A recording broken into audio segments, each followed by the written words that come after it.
Okay, let's go.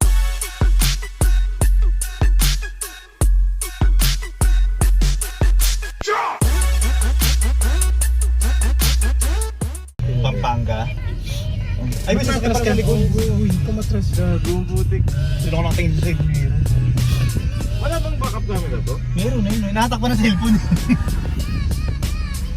Malapit na nun bro. Eh, tumutunog naman yung sensor. Tutunog naman yung bug.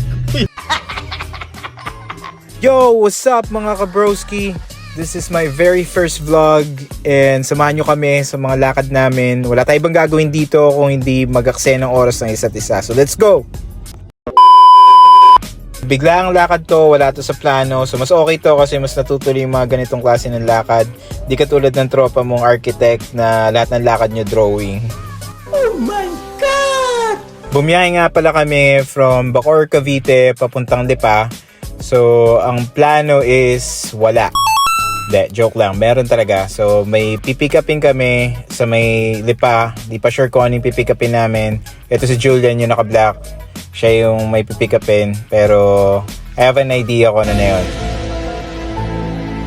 Si Nico yung nasa likod. Medyo gutom na siya niyan. Pero kalma lang. Medyo malayo-layo na rin yung trinavel namin. So ayan, medyo pagod na kami. Medyo gutom na rin. Pero sabi naman ni Waze, malapit na kami. So mga ilang kanto na lang, hopefully nandun na kami sa may pupuntahan.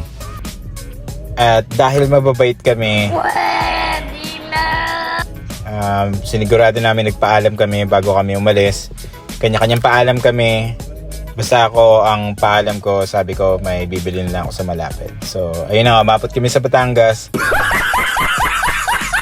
So, ito, 5 minutes na lang daw, sabi ni Waze. Nandito na kami. So, siguro sa next kanto, actually, ito na. Touchdown, dito na kami. So, yung ramdam ko na intention ng mga wallet ng mga kaibigan ko. Alam mong kating-kati na silang gumastos. Alam mo yung lason? Lason. Hindi ito yung iniinom para matepo ka. Pero ito yung laging buong bibig ng tropa mo sa'yo na bilhin mo para dami-dami na kayo sa gastos. Grabe, sobrang init nung dumating kami. Pero okay naman, all goods. Buti safe kami nakarating. Kaya medyo nag-refresh muna sila. So mamaya na lang daw kami kakain pagkatapos. Nakama-upler. Please, nakama-upler yun.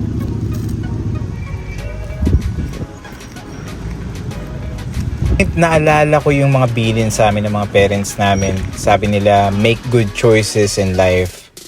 So, eto, habang naglalakad ako, nakita ko na yung good choices. So, ang dami niyang kulay, sizes, and iba-iba ng CC yung mga choices. Very good. Ayun na nga, nagmamadali na si Julian pumasok sa loob. So, pasok na rin kami ni Nico.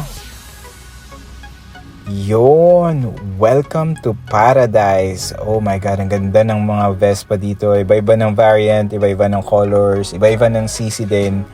So, uy, nice. Ganda ng brown. Alright, the story behind this nga pala is si Julian, dapat kukuha siya ng unit sa may Emus. Unfortunately, walang stock si Emus. That's why nauwi kami dito sa may Lipa. So, may mga colors ang Lipa na wala doon sa Emus. So, nag-decide si Julian na dito na kumuha. Sana all. Yun, sobrang pogi nitong Vespa. Same dito na nasa likod ko. Ang popogi. Lakas mga classic. Inaayos na rin nila yung papers dito sa part na to. So, waiting na lang kami. So, i-check pa muna yung unit. Tapos nagpa-process na sila ng papers. So hopefully ma-release din siya today. Paano masabi?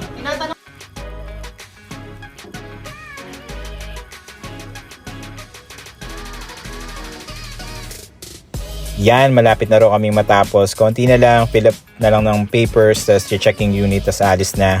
Tapos si Nico, yan. Makikita nyo, lalakad-lakad yan. Pero tuturo yan ng tuturo. Dagdag gastos. And dito nasabihan na kami na ilalabas na yung unit. Hintayin na namin. Parang i-check lang yata. Ang problema namin is Marirelease siya today pero hindi namin siya mauuwi dahil hindi siya kasya sa Montero. So, ipapadeliver siya.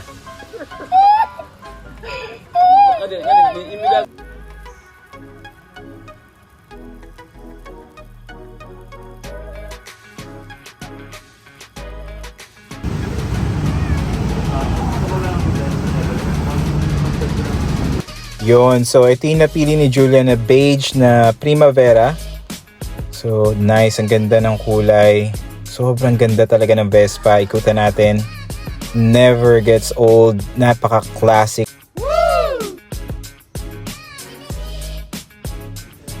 Natapos na rin sa wakas. So, wini-walk through na lang si Julian. I-deliver na to, I think, tomorrow. So, thank you so much for watching and see you sa next vlog.